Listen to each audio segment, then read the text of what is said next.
bahwa apabila pemimpin di Nusantara kita lemah, apabila pemimpin di Nusantara tidak bersatu, maka kekayaan Nusantara akan terus diambil oleh kekuatan-kekuatan di luar Nusantara.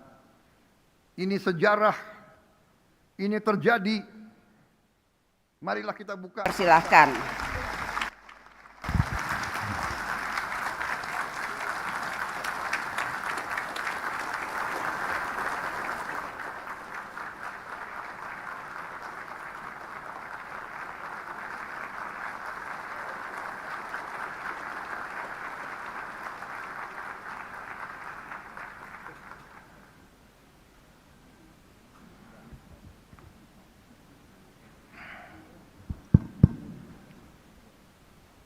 Bismillahirrahmanirrahim. Assalamualaikum warahmatullahi wabarakatuh. Salam sejahtera bagi kita sekalian. Shalom, salve, Om Swastiastu, Namo Buddhaya, salam kebajikan, Rahayu, Rahayu. Yang saya hormati Wakil Presiden Republik Indonesia, Saudara Gibran Rakabuming Raka. Yang saya hormati Ketua Majelis Permusyawaratan Rakyat Republik Indonesia, Saudara Ahmad Muzani, dan para Wakil Ketua MPR RI. Yang saya hormati Ketua Dewan Perwakilan Rakyat Republik Indonesia, Saudari Puan Maharani, dan para Wakil Ketua DPR RI. Yang saya hormati Ketua Dewan Perwakilan Daerah Republik Indonesia, Saudara Sultan Bakhtiar Najamuddin, beserta para Wakil Ketua DPD RI. Yang saya hormati pimpinan serta seluruh anggota MPR RI, DPR RI, dan DPD RI. Para pimpinan lembaga tinggi negara yang hadir. Yang saya hormati para ketua umum partai politik yang hadir. Ketua umum PDI Perjuangan yang diwakili oleh Saudara Puan Maharani. Ketua umum Partai Golkar Saudara Bahlil Lahadalia. Ketua Umum Partai Nasdem, Saudara Surya Dharma Paloh. Yang mewakili Ketua Umum Partai Kebangkitan Bangsa, Saudara Abdul Muhaimin Iskandar yang sedang berangkat haji. Presiden Partai Keadilan Sejahtera, Saudara Muzamil Yusuf. Ketua Umum Partai Amanat Nasional, Saudara Zulkifli Hasan. Ketua Umum Partai Demokrat, Saudara Agus Harimurti Yudhoyono. Yang saya hormati Ketua Badan Pemeriksa Keuangan, Ketua Mahkamah Agung, Ketua Mahkamah Konstitusi, Ketua Komisi Yudisial, Gubernur Bank Indonesia, dan pimpinan lembaga-lembaga tinggi negara lainnya. Saya hormati para Menteri, Panglima TNI, Kapolri, Jaksa Agung, serta seluruh anggota Kabinet Merah Putih yang hadir. Dan yang saya hormati perwakilan dari kelompok-kelompok masyarakat yang hadir. Dan yang saya muliakan saudara-saudara sebangsa dan setanah air yang saya cintai dimanapun engkau berada. Alhamdulillah Rabbil Alamin, puji syukur kita panjatkan kehadirat Allah Subhanahu wa Ta'ala. Atas rahmat dan hidayahnya kita dapat menjalankan tugas kenegaraan hari ini dalam suasana yang aman, tentram, dan damai. Pada kesempatan yang baik ini, saya ingin menyampaikan penghargaan saya setinggi-tingginya kepada pimpinan dan anggota MPR, DPR, dan DPD RI atas diselenggarakannya rapat paripurna DPR ini yang dihadiri anggota DPR dan DPD RI bertepatan dengan peringatan Hari Kebangkitan Nasional kita. Saya sengaja minta waktu untuk berdiri di hadapan saudara-saudara sekalian untuk menyampaikan langsung sendiri arah kebijakan ekonomi dan fiskal negara kita. Sebagai pembicaraan pendahuluan dalam penyusunan rancangan anggaran pendapatan dan belanja negara APBN tahun 2027. Pimpinan dan seluruh anggota Dewan yang saya muliakan, kita sekarang sebagai bangsa menghadapi tantangan geopolitik dan geoekonomi yang penuh dengan konflik, ketegangan, dan ketidakpastian. Peperangan terjadi di banyak tempat, bahkan di Eropa, di Timur Tengah, di kawasan yang walaupun jauh dari kita, tetapi ternyata memiliki dampak dan pengaruh yang sangat besar terhadap kehidupan kita. Oleh karena itu, karena kondisi yang kita hadapi seperti ini, saya berpendapat bahwa Presiden Republik Indonesia harus hadir langsung menyampaikan pokok-pokok pikiran perekonomian dan pengelolaan negara. Saudara-saudara sekalian, saya telah disumpah oleh saudara-saudara sekalian, di hadapan saudara-saudara sekalian, dan di hadapan rakyat.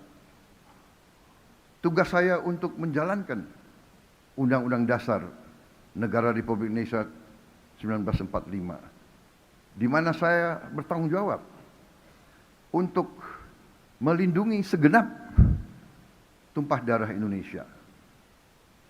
Bertanggung jawab untuk memajukan kesejahteraan, memajukan kecerdasan bangsa, untuk menjaga peran Indonesia dalam menjaga perdamaian dan ketertiban dunia. Dalam rangka itulah saya memandang bahwa anggaran pendapatan dan belanja negara bukan sekedar dokumen keuangan negara. APBN adalah wujud dari alat perjuangan kita sebagai bangsa. APBN adalah alat untuk melindungi rakyat, alat untuk memperkokoh dasar-dasar dan sendi-sendi ekonomi bangsa, alat untuk memastikan setiap warga negara dapat hidup lebih sejahtera, dan sebagai alat untuk menjadi pedoman perjalanan kita ke depan. Dengan kesadaran itu, APBN kita susun sebagai bentuk komitmen bersama untuk mewujudkan cita-cita mulia yang telah diamanatkan dalam Undang-Undang Dasar kita, Undang-Undang Dasar tahun 1945. Suatu Undang-Undang Dasar yang lahir dari kancah perjuangan lama, perjuangan untuk meraih kemerdekaan yang berjalan ratusan tahun, yang telah meminta korban ribuan, puluhan ribu pendahulu-pendahulu kita, yaitu cita-cita mewujudkan suatu negara Indonesia yang merdeka, yang berdaulat, yang adil, yang makmur, yang berdiri di atas kaki kita sendiri. Saudara-saudara sekalian, sekarang izinkanlah saya menyampaikan angka-angka kunci dari kerangka ekonomi makro dan pokok-pokok kebijakan fiskal, atau bisa kita sebut KEM PPKF tahun 2027. Pertama, pendapatan negara dalam APBN 2027 Kami targetkan mencapai kisaran 11,82 hingga 12,40% dari produk domestik bruto kita. Untuk mendukung berbagai program prioritas dan program-program vital kita, belanja negara direncanakan berada pada kisaran 13,62 hingga 14,80% dari PDB kita. Dari sisi pembiayaan, defisit kita di tahun 2027, defisit APBN akan kami jaga pada kisaran 1,80 hingga maksimal 2,40% PDB. Dan kita akan berjuang terus untuk menekan dan memperkecil defisit ini. Suku bunga surat berharga negara SBN tenor 10 tahun kami jaga berada pada kisaran 6,5 hingga 7,3%. Nilai tukar rupiah terhadap dolar Amerika Serikat berada pada rentang 16.800 rupiah hingga 17.500 rupiah. Strategi fiskal dan moneter kita haruslah strategi yang mampu untuk menjaga nilai tukar kita tetap stabil terhadap mata uang dunia. Inflasi akan kami jaga tetap pada kisaran 1,5 hingga 3,5%. Pada sektor energi, harga minyak mentah Indonesia diperkirakan sebesar 70 hingga 95 dolar Amerika per barrel. Selanjutnya, lifting minyak bumi ditargetkan 602 hingga 615 ribu barrel per hari dan lifting gas 934 hingga 977 ribu barrel setara minyak bumi per hari. Dengan strategi ekonomi yang tepat, kebijakan fiskal yang prudent dan berkelanjutan, saya yakin ekonomi Indonesia dapat tumbuh pada kisaran 5,8 hingga 6,5% di tahun 2007 menuju pertumbuhan ekonomi 8% pada tahun 2029. Dan pertumbuhan tersebut harus tercermin pada meningkatnya kesejahteraan rakyat secara nyata. Karena itu, angka kemiskinan ditargetkan turun ke rentang 6,0 hingga 6,5% dari target sebelumnya 6,5 hingga 7,5%. Sementara itu, tingkat pengangguran terbuka harus turun pada rentang 4,30 hingga 4,87% dari target sebelumnya 4,44 hingga 4,96%. Lebih lanjut, rasio Gini kita targetkan harus semakin membaik pada rentang 0,362 hingga 0,367 dari target sebelumnya 0,377 hingga 0,380. Jarak antara yang terkaya dan yang termiskin tidak boleh semakin lebar. Bahkan harus kita perjuangkan untuk terus menyempit. Dengan berbagai program prioritas di bidang sumber daya manusia, indeks modal manusia ditargetkan membaik menjadi 0,575 dari sebelumnya 0,570. Dibantu berbagai program di bidang pertanian, indeks kesejahteraan petani ditargetkan meningkat menjadi 0,8038 dari sebelumnya 0,7731. Nilai tukar petani atau NTP yang sekarang sudah mencapai angka tertinggi sepanjang sejarah di angka 126, harus kita perjuangkan untuk bisa kita tingkatkan lagi. Kita juga akan membuka lapangan kerja secara besar-besaran.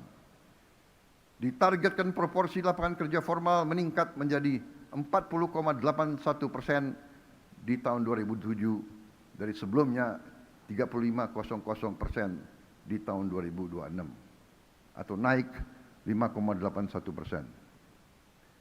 Saudara-saudara sekalian, demikian telah saya sampaikan angka-angka kunci dari kerangka ekonomi makro dan pokok-pokok kebijakan fiskal tahun 2027.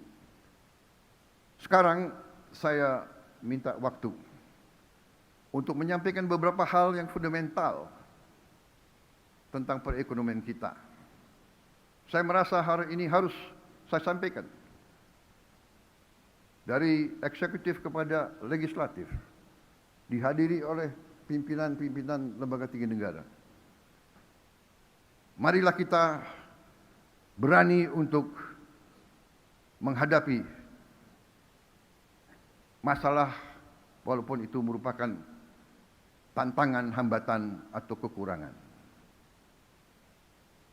Tentang pengelolaan ekonomi negara kita sesungguhnya telah dirumuskan oleh para pendiri-pendiri bangsa kita. Para pendiri bangsa kita bukan orang-orang yang lugu atau naif. Mereka merasakan penjajahan, mereka merasakan dijajah, mereka merasakan dihina, mereka merasakan diperbudak, mereka merasakan dirampas kehormatan, dirampas harga diri, dirampas dignity bangsa Indonesia. Mereka menyaksikan dan merasakan dihilangkan segala kehormatan, segala kepercayaan diri kepada bangsa, kepada budaya, kepada sejarah kita. Mereka merasakan apa artinya imperialisme itu. Mereka merasakan bahwa bangsa Indonesia ditempatkan derajatnya di bawah anjing. Mereka melihat dan merasakan kekayaan Nusantara ratusan tahun diambil oleh penjajah-penjajah kita untuk memperkaya mereka. Hendaknya janganlah kita terlalu kagum kepada bangsa-bangsa yang kayanya dari merampas kekayaan bangsa-bangsa lain.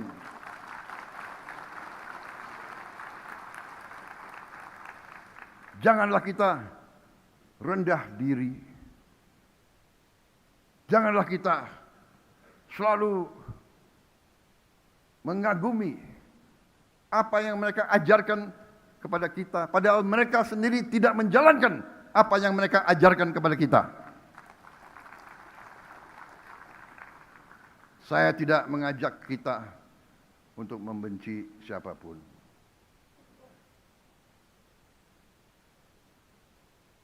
Saya tidak mengajak kita membenci bangsa-bangsa lain. Tidak. Bahkan saya mengajak kita belajar. Tapi juga kita harus belajar dari sejarah.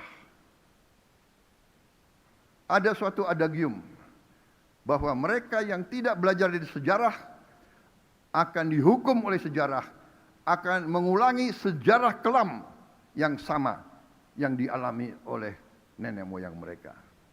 Ini adagium yang terjadi di banyak negara. Para pendiri bangsa kita sadar bahwa apabila pemimpin di Nusantara kita lemah, apabila pemimpin di Nusantara tidak bersatu, maka kekayaan Nusantara akan terus diambil oleh kekuatan-kekuatan di luar Nusantara. Ini sejarah, ini terjadi. Marilah kita buka fakta. Negara Nederland Belanda dari sejak tahun 1500 dilanjutkan 1600, dilanjutkan 1700, dilanjutkan 1800, memiliki PDB per kapita tertinggi di dunia selama itu. 1500, 1600, 1700, 1800, 400 tahun. telah memiliki PDB per kapita tertinggi. Negara yang mungkin dari utara ke selatan mungkin tidak sampai 8 jam naik kendaraan. Dari laut ke perbatasan mereka mungkin tidak sampai 4 jam dengan kendaraan. Bisa memiliki PDB tertinggi di dunia. Kenapa? Karena mereka menguasai Nusantara kita. Mereka menguasai wilayah yang sekarang adalah Republik Indonesia. Saudara-saudara sekalian. Karena itu, para pendiri bangsa kita dipimpin oleh Bung Karno, Bung Hatta, Bung Syahrir, dan mereka-mereka yang menyusun Pancasila dan Undang-Undang Dasar kita. Undang-Undang Dasar 1945. Mereka telah menetapkan cetak biru perekonomian bangsa kita. Cetak biru itu dituangkan dalam pasal 33 Undang-Undang Dasar 1945. Pasal 33 dengan jelas menjabarkan sistem perekonomian yang harusnya kita jalankan sebagai bangsa. Dan saya ingin tegaskan hari ini,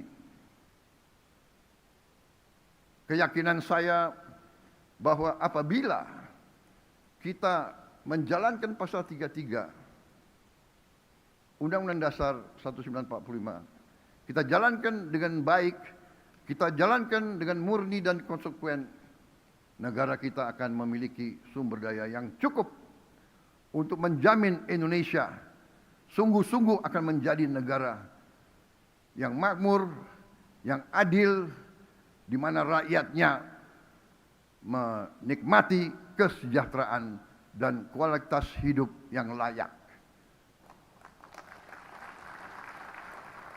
Rakyat kita tidak bermimpi untuk mengalami kehidupan yang kaya raya, tapi mereka bermimpi untuk bisa hidup dengan layak, dengan baik. Mereka bermimpi bisa makan dengan baik tiap hari, bisa memberi susu untuk anak-anaknya, bisa mencari obat bila mana anak mereka sakit atau bapak mereka sakit. Mereka bermimpi bisa punya rumah yang layak. Mereka bermimpi bisa melihat anaknya berangkat sekolah dengan sehat. Mereka bermimpi bahwa orang tuanya bisa dapat pekerjaan yang baik dengan pendapatan yang cukup. Itu adalah mimpi dan harapan rakyat kita. Saudara-saudara sekalian, setelah saya evaluasi, setelah saya melihat angka-angka, setelah saya melihat sungguh betapa besarnya kekayaan kita, saya semakin yakin bahwa menjalankan Undang-Undang Dasar 1945 ini haruslah menjadi tanggung jawab kita semua. Kita tentu ingin masa depan yang lebih baik untuk rakyat kita. Untuk itu, menurut pendapat pemerintah, dan saya yakin seluruh patriot Indonesia akan mendukung, bahwa bumi dan air dan semua kekayaan alam yang terkandung di dalamnya harus dinikmati oleh seluruh rakyat Indonesia.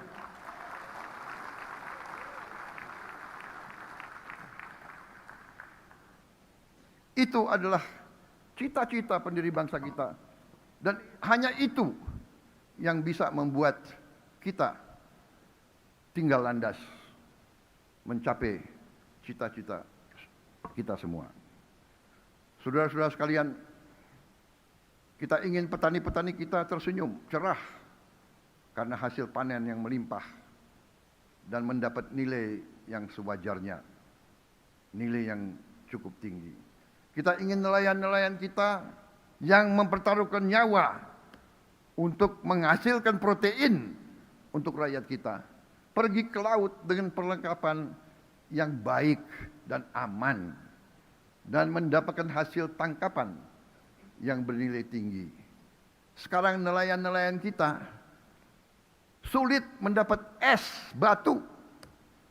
Es batu saja mereka sulit untuk mendapatkan. Apalagi solar yang mereka butuh. Pemerintah akan intervensi, akan melakukan upaya besar. Kita akan bangun dalam 3 tahun yang akan datang 5.000 desa nelayan. Tahun ini kita akan resmikan 1.386 desa nelayan. Kita akan menjamin tiap nelayan bisa punya es batu. Kita akan membuat instalasi pembuat es batu di tiap desa nelayan. Kita akan membuat ruang cold storage pendingin di setiap desa nelayan.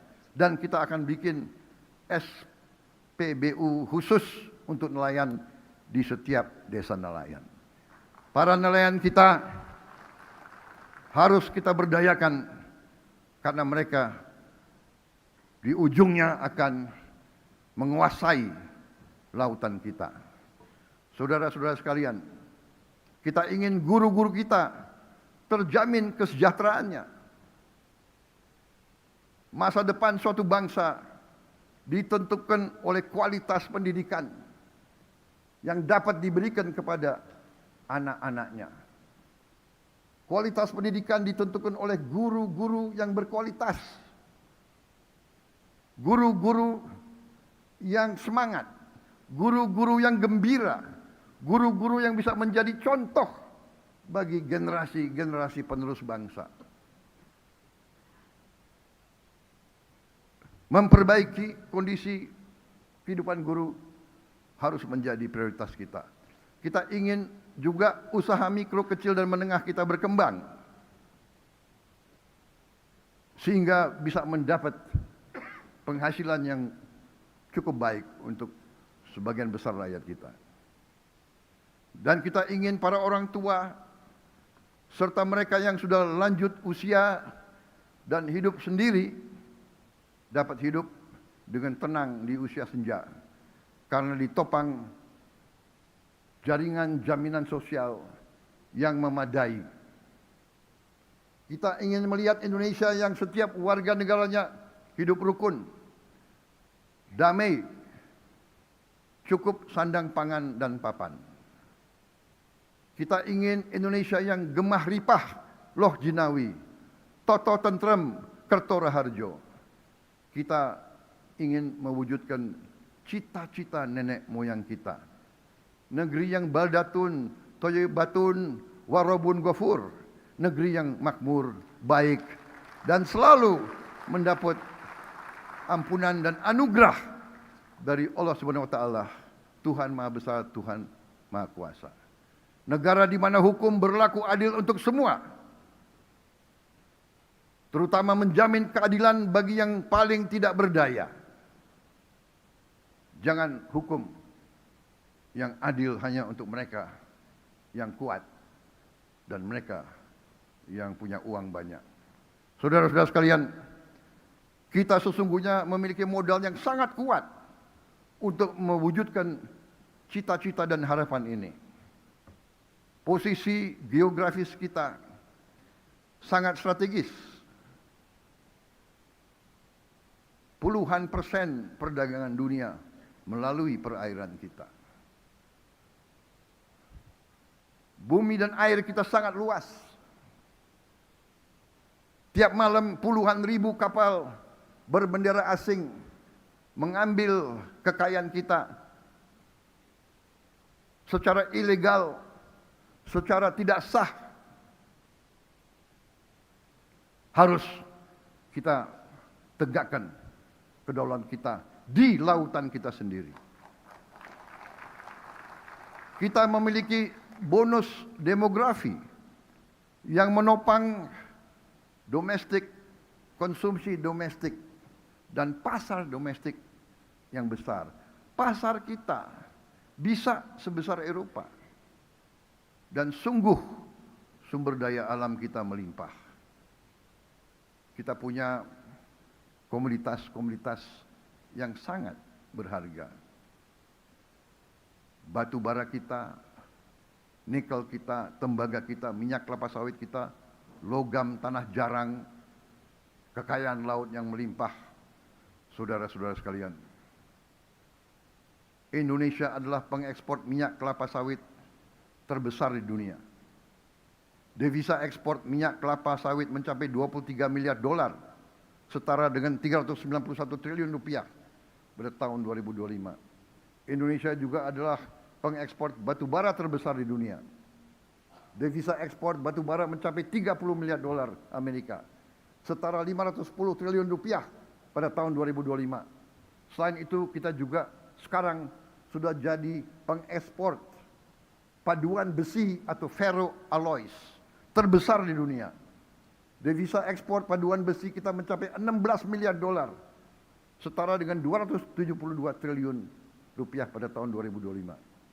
Tiga komoditas strategis ini menghasilkan devisa lebih dari 65 miliar dolar Amerika, setara dengan 1.100 triliun rupiah per tahun. Tapi marilah kita jujur kepada diri kita sendiri. Hari ini Indonesia sebagai negara anggota G20, tapi rasio belanja negara kita terhadap produk domestik bruto kita adalah yang paling rendah di antara negara-negara G20. Demikian juga rasio penerimaan negara kita terhadap PDB kita adalah yang paling rendah di antara negara-negara G20. Dari data terbaru IMF kita bisa melihat rasio pendapatan Meksiko 25% dari PDB, India 20% dari PDB, Filipina 21% dari PDB, Kamboja saja 15% dari PDB. Indonesia 11 sampai 12% dari PDB. Kita harus introspeksi dan sadar dan berani bertanya, kenapa kita tidak bisa kelola ekonomi kita sehingga pendapatan negara kita bisa setara dengan negara-negara seperti Filipina, Meksiko. Sekarang pun kita masih di bawah Malaysia. Apa yang sebabkan kita tidak mampu? Bedanya apa kita sama orang Malaysia, orang Kamboja?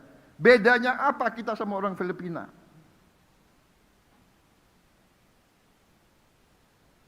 Saudara-saudara sekalian, pertumbuhan kita dalam 7 tahun terakhir memang baik, 5% tiap tahun. Selama 7 tahun, kali 5%, pertumbuhan kita 35%. Harusnya kita tambah kaya 35%. Tapi apa yang terjadi? Sekali lagi, saya mengajak kita jujur kepada diri kita sendiri dan kepada rakyat kita. Ini mungkin menyakitkan bagi kita. Saya merasa setelah saya terima data-data ini, beberapa minggu setelah saya jadi presiden, saya merasa seolah saya dipukul di ulu hati saya. Saudara-saudara sekalian, 7 tahun kali 5%, 35% ekonomi kita tumbuh. Tapi rakyat kita yang miskin tambah. Dari 46,1% naik jadi 4,9%. 8% naiknya. 3% naiknya lebih. Yang kelas menengah turun. Saudara-saudara, saya bertanya di hadapan majelis yang terhormat ini.